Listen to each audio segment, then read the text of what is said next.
Okay, it is the 20th of December. This is Rabbi Levitt being substituted by Chaim Sendik. Gemorrah.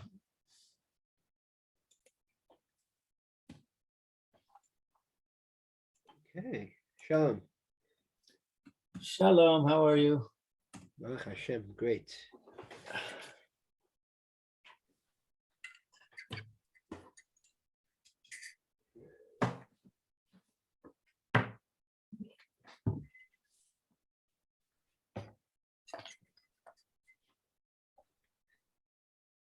I was looking up the some of these halachos in Choshen Mishpat about hachovel, personal injury. It's among the last dinim in Choshen Mishpat. Bava Kama in general, it's all the way at the end of the last volume. I guess the assumption is such cases are not so common nowadays. One would hope. Of cases of chola, of sick people? Chovel, the name of the parrot, personal injury. You know, women injuring Shimon. Much more common to have loans and and witnesses. You know, what's called hodos behalvos. So loans that are collected, loans that are forgiven. So these are. I think it's about 3 chapters from the end of all of Choshen Mishpat. Is the rules of Chovel. Interesting.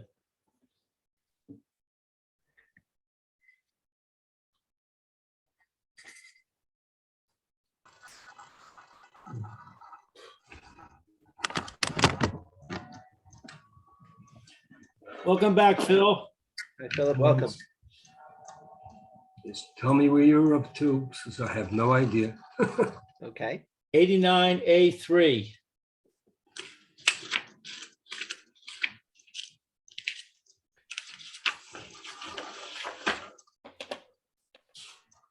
How long are you going to be hosting, Lou? Just today. Tomorrow, Rabbi Levitt is supposed to be back, but we're a little bit nervous because of the shutdown of the airport for coming from America, which is where he's coming from. So we don't know, if he's going to get through. He may beat it. He may beat the deadline. Depends what time his plane comes in. That's what I think. Right. Unless they don't let it depends if it's allowed. Otherwise, if it's another airline, they may not want to send the plane there that they can't get it back. Right. It all depends. Right. Yeah. But I presume that he will contact me. He usually does. And I have Chaim's number. So if he contacts me, then I'll follow up with Chaim and we'll see what we can do. Okay, let's get started. The topic is, the Mishnah had told us that one who injures an Evet Kanani or a married woman will not get paid back because she doesn't have her own money. Now the Gemorrah is exploring now why that is a valid assertion. Maybe there's something that a married woman can do and have money that is her own without the husband having any claim to it. We discussed maybe she can sell a nixi milog, and that got us into a discussion of takanas usha. In the city of Usha, there was a takana that the Sanhedrin made that a woman cannot unilaterally sell her nixi milog, property she brought into the marriage, and if the husband one day inherits her, he could take that property back from the buyers. Now we're discussing a different possibility. Maybe in order to pay back what she owes due to the injury that she caused, maybe she can sell her kesuba. She can sell her kesuba, and we'll tell her she has to use the proceeds to pay back the person that she injured. So now we're advancing. Yesterday we advanced 2 possibilities as to why that would not be the case. Why does our Mishnah assume that a married woman has no money that is purely her own? The first suggestion was she can't sell her ksuba because also lo adam sheyishes ishto afilu shah achas below ksuba. not a monetary reason, but an isser v'heter reason. Part of the rules of marriage is that a wife must have a kesubah at all times in order that she can rely on the fact that the husband will not be so quick to divorce her. And the moment the kesubah disappears, then she's at risk. She feels vulnerable. The Torah forbids such a situation. Right? Though she always has to know that she has a valid kesubah at her disposal. The Gemara rejected that reason. The Gemara said the whole reason for the ketubah is as it is a deterrent, to serve as a deterrent of the husband divorcing her at whim. If she sells that right to a buyer, so that will serve as adequate deterrent. So it won't be the wife herself who will demand the ketubah, in case of divorce. The buyer, the person to whom she sold the ketubah, will demand payment in the case of divorce. So it would seemingly be allowed. At the very end of the shir yesterday, we gave one more suggestion. This was at the end of the narrow lines, the beginning of the wide lines on 89a, Peitet Amud Aleph. We said maybe Tovas Hana Mili Ninu. Ella Tovas Hana Mili Ninu. Tovas Hana is mere words. It's a promise. This is on 89A3, left-hand column, the second paragraph. Thank you. Yes, I believe that's what we got up to yesterday. In which case, it would not help to make her sell her ketubah, because umili lo mishtabde. Words have no lien on them to pay back the injured party. An injured party can collect from land. He can even collect from metaltalin, from movable items, but he cannot collect from mere words. We're going to say that the right to sell her ketubah and receive tovas hana, money for it from the buyer, even were she to do so, the injured party could not collect from that.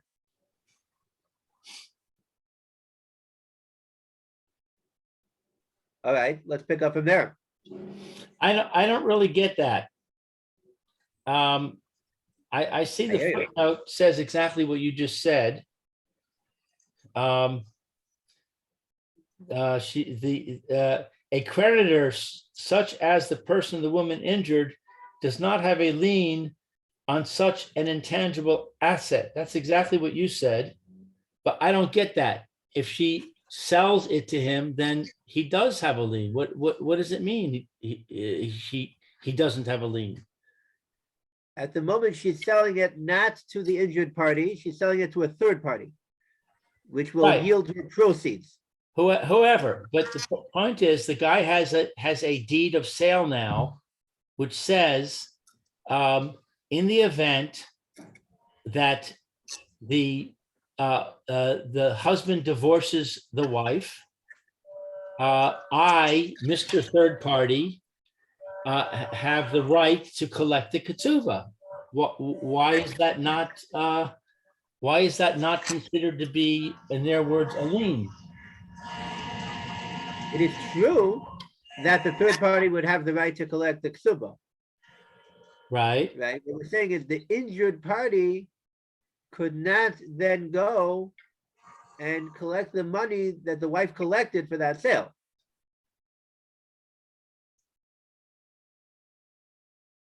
I agree with you. It's hard to understand. The Gemara is going to dismiss this possibility in the next phrase, and we're going to have a hard time explaining what the Havamina was. Why does the Gemara advance that he would not have a lien? Rashi doesn't comment. Right? I don't believe Tosfos comments either. But what is the scenario here? The woman incurs a debt. Right. And now the contention is that she can now sell her ketuvah to the third party, get the money, and pay the money to the debtor, the creditor. Right. That's a scenario. We're So, suggesting Beis Din will tell her, should Beis Din tell her that's what she must do. Lady, you have a debt. You should sell your ketubah, enabling your creditor to collect from that money. Can we tell her to do that? So the Gemara is proposing we should not tell her to do that because that is not covered by the creditor's claim. He doesn't have a claim on this money. so we're saying the issue is whether Beis Din can order her to do it? Yes, that's the question. Again, the real question is the assumption of the Mishnah. Once the Mishnah makes the assumption that a woman will not have money that is truly hers, it means the Mishnah is assuming that Beis Din will not order the woman to do this. Can we just review the case of the Mishnah? Because I'm losing track. Okay. The Mishnah says, towards the end of the Mishnah and 87a,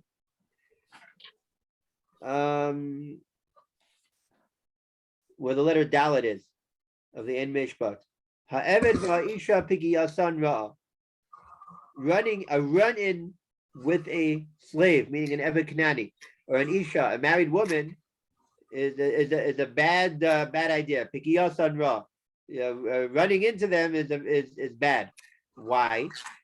Hachovel bahem chayav. One who injures them is liable to pay. Vehem shachavlu ba'achevim piturin. If a married woman injures another, she is exempt. She is petura. Aval mishamin la'achar zman. They still will have to pay, maybe a long time later. Nizgarisha ha'isha, for instance, if the woman becomes divorced, when the Eved becomes free, chayavin l'shali. Once again, if a married woman injures a third party, in theory, she would have to pay. There's a technical problem. She has no money that is truly hers without the husband having a say in it. So practically speaking, she will not pay. If one day down the line she becomes divorced, that obligation is still there and she has to pay from her own money. So then there's a lien on her ketuvah. There's a lien on her. So we want to know, is there a lien on her ketubah? At this point in the Gemara, we're assuming the promise in the ketubah, the potential for money that there is in the ketubah is merely called mili. It's words. In your words, it's intangible. And that's not something he has a claim on.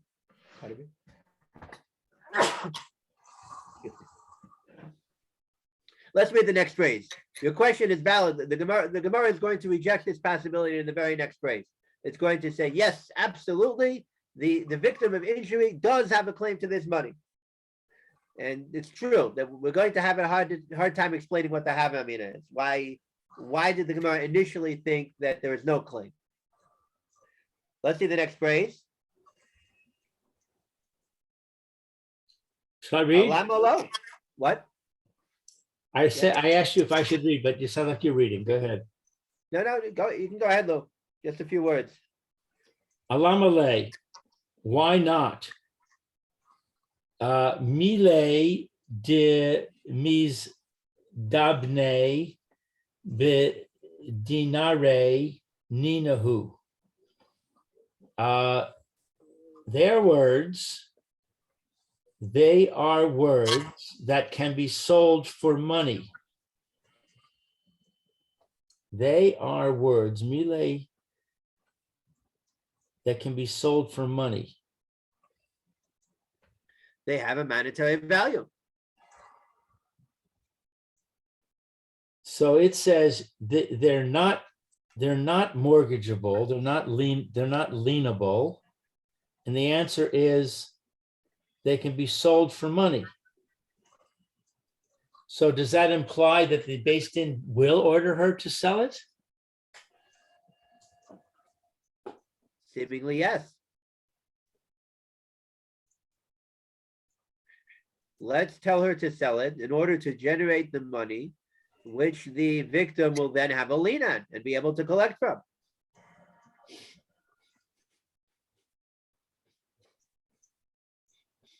Just like we can collect from any assets of, of a party that owes money, anything that is not just kesef, not just money, but even shava kesef, something which is worth money. So this should be like shava kesef. It's something which is of value.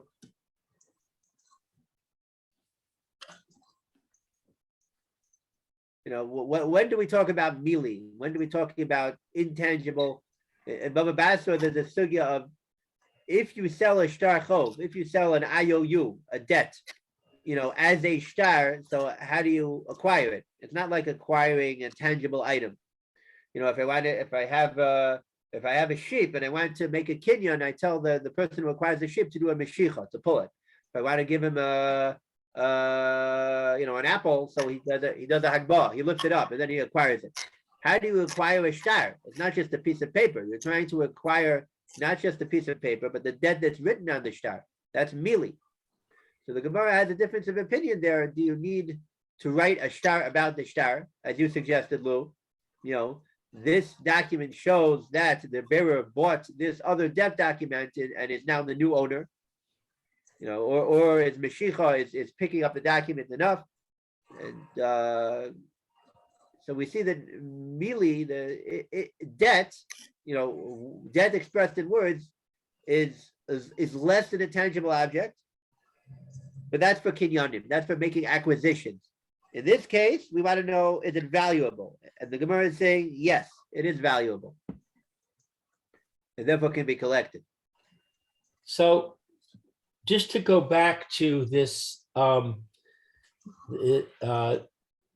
little earlier on the page, when it introduces the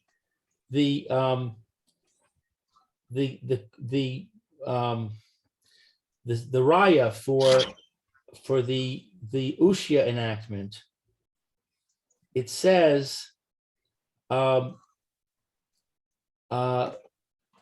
if a woman wounds somebody, she's exempt. And then it says if it should enter your mind that there's no Usha, then let her sell her malug property. And therefore she can pay for the damage that she did. So it sounds like from what you said a minute ago that the presumption is that the court would order her to sell her malug property. Right? Yeah, you're shaking your head, yes. Okay. So that's the presumption that I didn't get. Okay. I'm with you. Okay, let's go a little forward.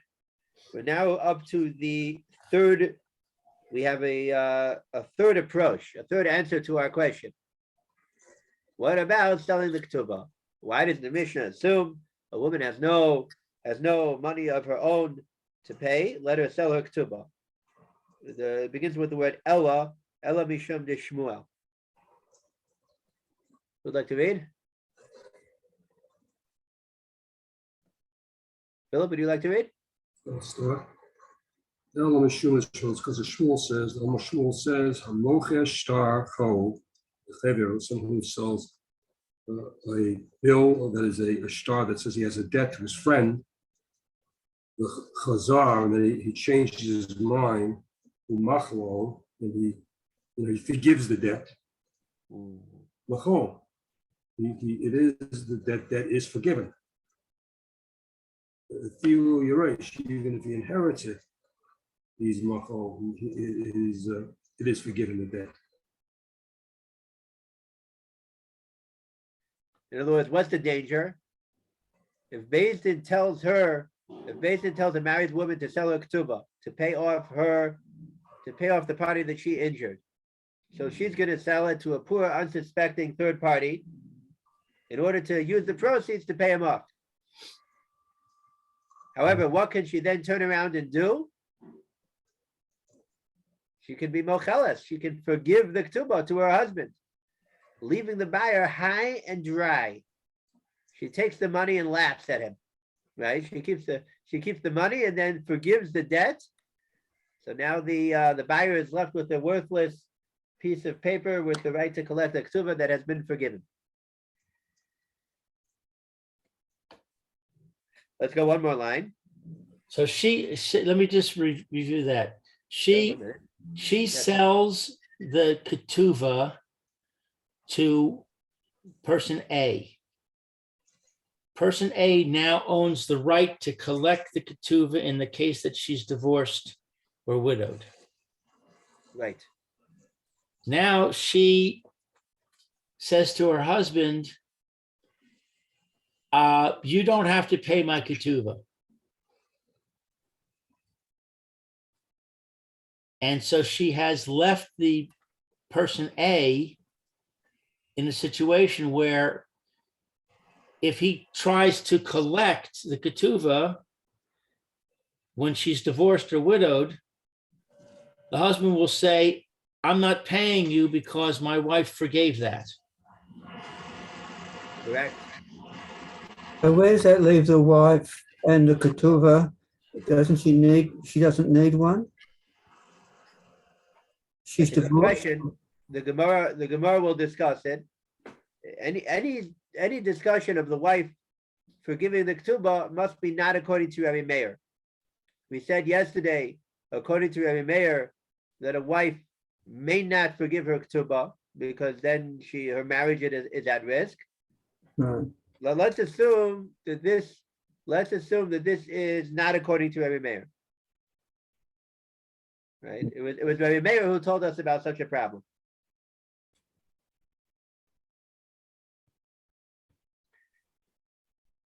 Another question we should be asking is, what a low down rotten thing to do. It looks very dishonest, right? Yes. You sell somebody something, it's like selling them the Brooklyn Bridge, right? That's what we say in New York, right? You sell somebody something that you're going to make worthless.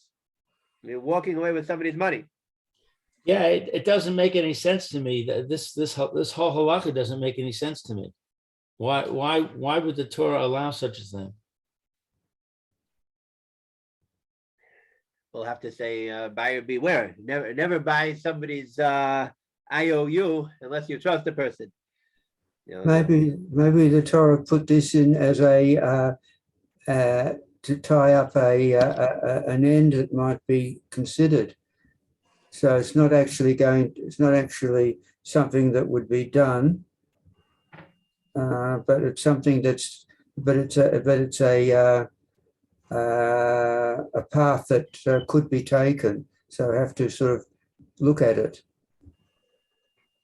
Remember, this din is not limited to a ketubah. It could be to a regular debt between two unrelated people as well.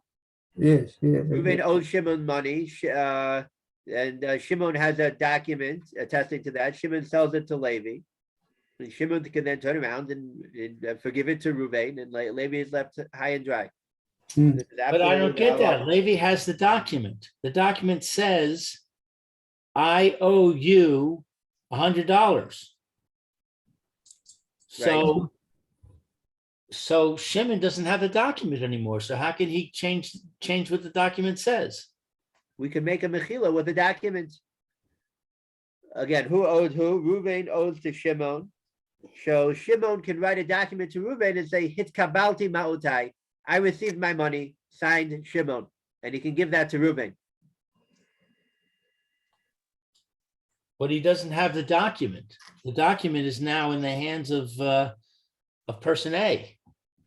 Person A has a document that says, Reuven owes me 100. Right. So Shimon can write whenever he wants, but it doesn't change the fact that person A has a document that says Reuven owes me 100. The document doesn't say Reuben owes Levi. The document says that Reuben owes Shimon. And then we have an additional transaction that document was transferred from Shimon to Levi. But it's not just a debt, $100 is owed. It's this debt. This $100 that Reuben borrowed to Shimon is now transferred to Levi. And then Shimon can be mochel. He can renege the rights to collect that $100 from Reuben. He can put it in writing. So there's two documents. One says Reuven owes Shimon $100. Right. And the other one says that the $100 that Reuven owes Shimon, he owes to X. Yes, let's assume that's the case. So X has these two documents. All right. So now X goes to Reuven and says, pay me the $100. And Reuven says, I have a document from Shimon that says, you don't owe me the $100 anymore. That's the scenario. Correct. And then we said afilu yoresh, even if Shimon is no longer alive, and Shimon has a son named I don't know what's Shimon's son's name, Shaul, and Shaul writes such a document. I forgive the debt that was owed to my father. That is also valid. So what about if I forgot now who owns what? So what happens then if the person who's got the document says straight away before it can be forgiven? He claims it straight away. He goes immediately to Shimon and says, I want you to pay now. And then after that, whoever the original debtor says, oh, it's been paid. It should work, right? Presumably until the buyer, until Levi gets the money in his hand, Shimon can forgive the debt to Reuben. So again, what will happen here by the ketubah? If we based it, tell the wife, sell your ketubah to a buyer, use the proceeds to pay back the person that you injured, we are fairly certain that what will happen, she will collect the proceeds and then turn around and forgive her ketubah to her husband. Why are we fairly certain that will happen? Why are we fairly certain that will happen? I would think that would be unlikely. In the case of people that are unrelated, you're right. Most people are basically honest, we hope, and they'll uphold their deals. But let's remember here that we're talking about a husband and wife, and they want each other to have money. We're not talking about a husband and wife that are talking about getting divorced, and they're after each other's money. This is a regular husband and wife. The wife happened to go one day and injure a third party. The husband is very interested in making sure that the wife shouldn't have to pay. But we said before that it's to the best interest of the wife not to forgive the ketuvah, because it's a disincentive for the husband to divorce her. You're right. Certainly, even if you don't hold the Rabbi Meir, most women want a ketubah, right? Even if there's no prohibition in it. But I guess they're just looking at the case at hand, right? She trusts her husband. They're happily married. All she's thinking about is she wants to get out of paying this lawsuit. Here, let's take a look at Rashi. We actually have two Rashis to read. At the very bottom of the column of Rashi. The first one is only one word. Umili lo mishtabdi lanizok. This was in the section we did before. The Gemorrah had suggested that mere words do not have a lien to the nizok, to the damaged party.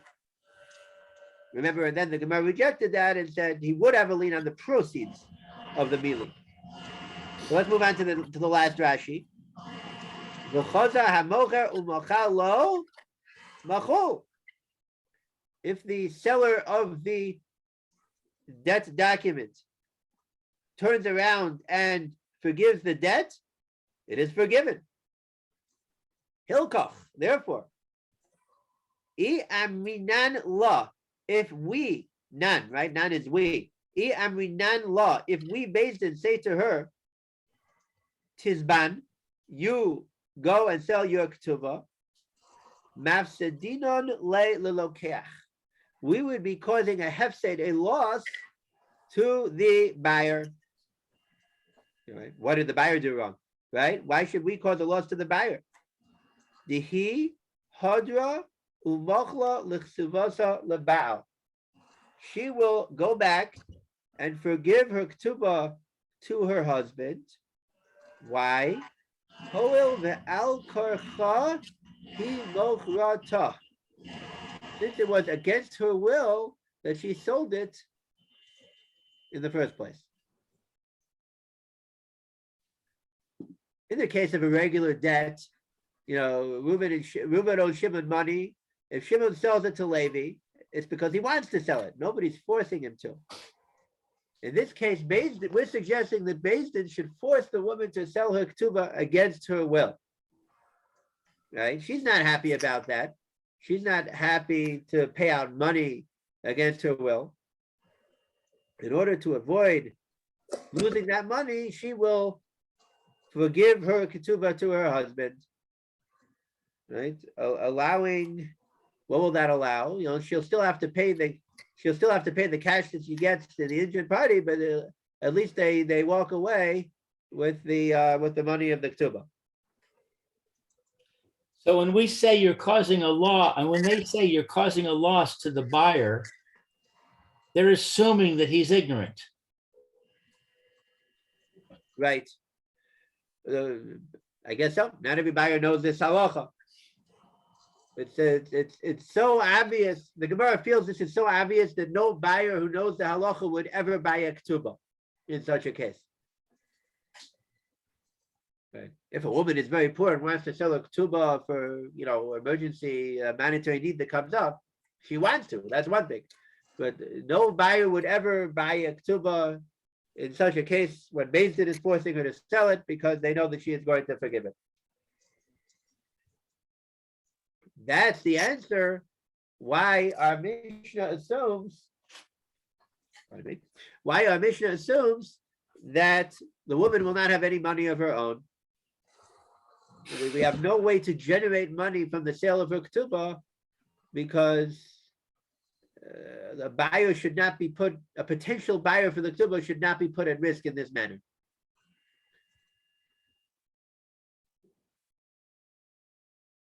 Any questions?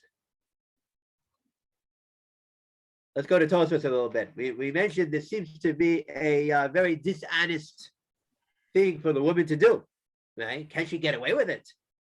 Selling and taking the money, and then it's basically destroying the very right that she sold. Well, not only that, but if we go to the other case of the borrower and the lender, this is an opening for fraud, for a scam. I mean, I can go to you and I can say, listen, loan me $1,000. I'll write you a document. Then I'm going to go and I'm going to sell that document to Phil. And after I sell that document to Phil, I'll come back and I'll forgive you. And we'll split the proceeds. And we'll split the profits. Yeah. I hear. Let's take a look at Tosfos. We'll see it's not so simple. Right? Damage has a very defined definition in halacha. You go back to Arba Avos Nezikin in the first chapter of Bava Metzia. The usual damage is physically, ripping something up.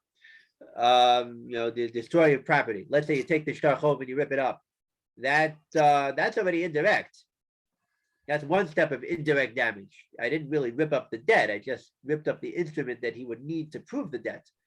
even that the Gemara discusses is such damage collectible and based. It's very likely that it is. This is already one step removed from that. You know, I'm putting a halachic impediment to his right to collect what I sold. Right? There's no physical action here that's causing the damage. We call this dino de garmi. There are actually three levels. There's nezek, there's dino de garmi, I caused the damage, and then there's something called grama, which is even more indirect than that. Pardon me. Let's take a look at Tosfos. Let's start in the middle of Tosfos Kol, on the bottom of the page. The first one on the line is Be'im Tomer. A new question about 7 lines into Tosfos. It's an abbreviation. Yes, Vav Aleph Tov.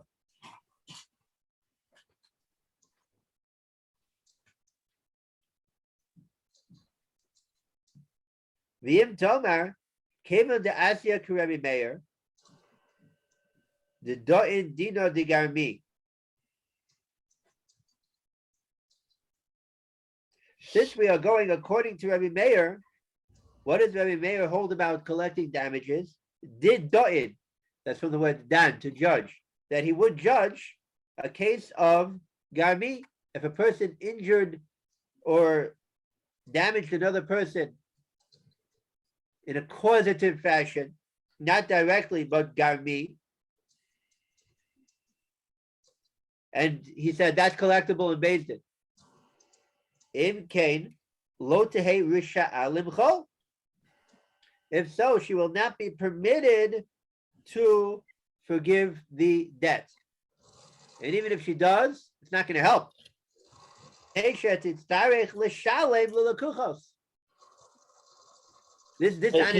What's the case? Let's say she does forgive the debt. Let's say she turns around to the buyer and says, ha, ha, ha, I forgive my ketubah, thus destroying the buyer's right to eventually collect the ketubah. You know what Rabbi Meir would say? You, mazik, you damager, you must now pay the buyer for his loss. Go pay him for the lost right to collect the ketubah. So the whole solution fades away, right? Who's the buyer and who's the damager? I'm confused. The woman is the damager. The woman damages person A. Right, by forgiving the debt. And she has to pay for that.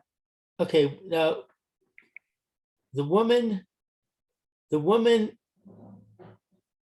sells her ketuvah, right, and uses the money to pay person A. She uses the money to pay the person she injured. And that person pays from the scene. He's taken care of. He's covered. Let's call him person I, the injured person. Right. So she pays person I. Right. Now, she sold, the way she got that money was she sold the ketuvah to person A.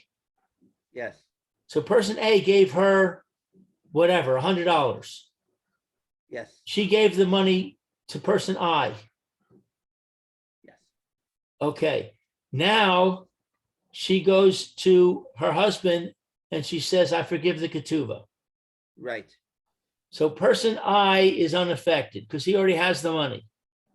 Right. Person A is the injured party because he now has a useless right to the ketuvah. Okay, so now what does Tosfos say? Very good. Tosfos says, Rabbi Meir says, she would never gain by doing that because she now has to turn around and pay person A. This is back where she started from. She has to pay back person A the $100. Right. Because what? Because person A will claim it, and by forgiving that debt, you know, even now, we don't have to wait for the marriage to end and see what happens. Meir will say, this is dino de garmi, causative damage. By forgiving the debt, she injured person's A's rights, and she would have to pay for that. Right. I just said, Okay. it leaves us back where we started. I do have to correct something I said before, that this sugya is according to Rabbi Meir. Right? Once we gave answer 1 earlier in the Gemara that well, according to Rabbi Meir, the whole rest of the sugya has to be according to Rabbi Meir. So we're going to have to see later on in the Gemara, how exactly is she forgiving the ketubah to her husband and remaining permitted to her husband. When Rabbi Meir says you can't have a second when there's no ketubah. Right. Got it. Right. The Tosfos might have spoken about it earlier. He'll write her another ketubah. Or some we'll find somewhere around it. But we do have to assume that this sugya is according to Rabbi Meir, and that's why it causes this problem, because Rabbi Meir says he's the one who says Dina de Garmi is collectible in court.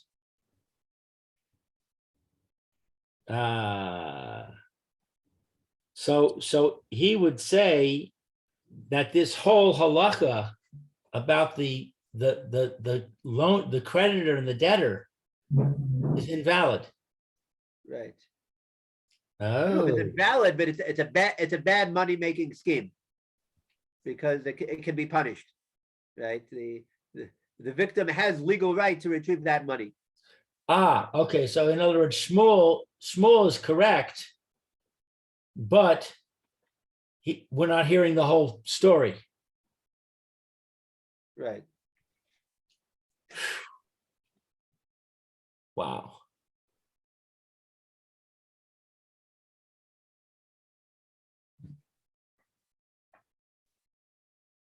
All right. So what remains to resolve is, how can the Gemara even suggest it? Right. That she should that she should forgive her ketubah to her husband. She has no incentive to do so, because she'll have to pay that out again. Right.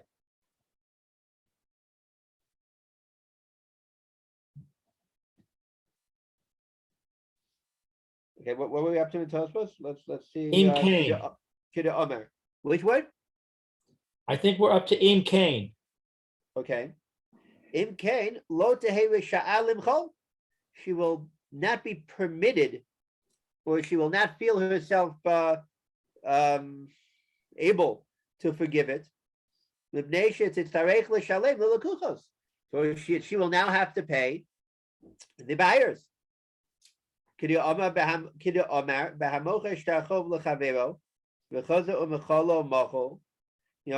that sugya, when we're talking about a normal debt, Amin and Hassam, quoting from Kesuvos Daf Pevav, Dilamand Da'in Dina de Garbi, the Gemara that says explicitly that according to Rabbi Meir, the opinion that says we can collect in court, Dino de Garmi, damage caused indirectly, Magmi Bay, Demei Shtara Ma'alya.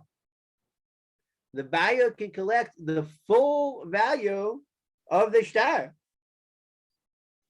Wait, what star? The star now is the document that says I, person A, have the right to collect the ketubah. Presumably, it's not even on risk anymore. It would be the full value of the ketubah. The full value that was written there. In the ketubah? Hang on, Tosfos will discuss it. The source of this discussion is not a ketubah. The source of the discussion is when there's no or little risk. A regular shachov, in a regular document of debt. Reuben owes Shimon $100, and Shimon sells the right to Levi to collect the $100. If Shimon turns around and forgives the debt to Reuben, Levi can sue Shimon for the full $100, the full amount that he lost. Right. Right. So let's assume that the same thing would happen here. If the wife, let's just substitute the wife for Shimon. If the wife forgives the ketubah to the husband, presumably she could sue the wife, excuse me, the buyer could sue the wife for the full value of the ketubah that he could have collected, potentially. She's even more at risk than she was before. Wow.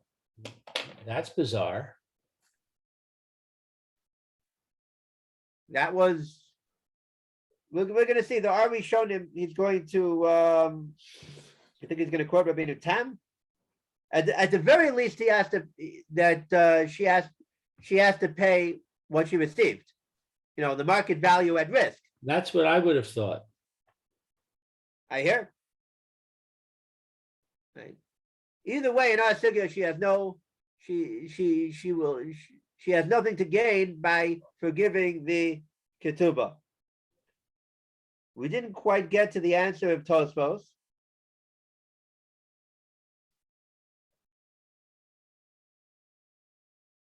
Yeah, I think our time is up. Just a thought that occurred to me, as this is, I don't know what sort of a thought it is, but since she's in this position and hasn't got any money, but she's married, can she sell herself to be a servant? No. No. The concept of Amma Ha'ivriya, a Jewish maidservant, is very limited in halacha. It's only a minor who is unmarried. If she's sold by her father, and the aim of that is to lead to marriage. No adult woman is ever a maidservant in halacha. Right. Yeah, I thought it might be something like that. Really? So when the Torah says, or I guess it's a midrash that says, at the